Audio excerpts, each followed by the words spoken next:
చీర నేను ఎప్పుడు చూడలేదు నిజంగా ఇక్కడ చీర చూడలేదు. 5 మీటర్ల చాలా కదా మీకు కప్పింది చాలా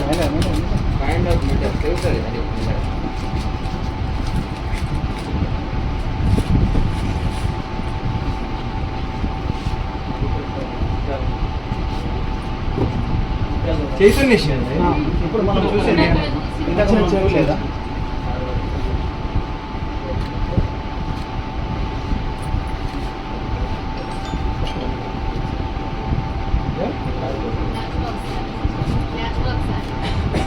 పక్కతో దగ్గర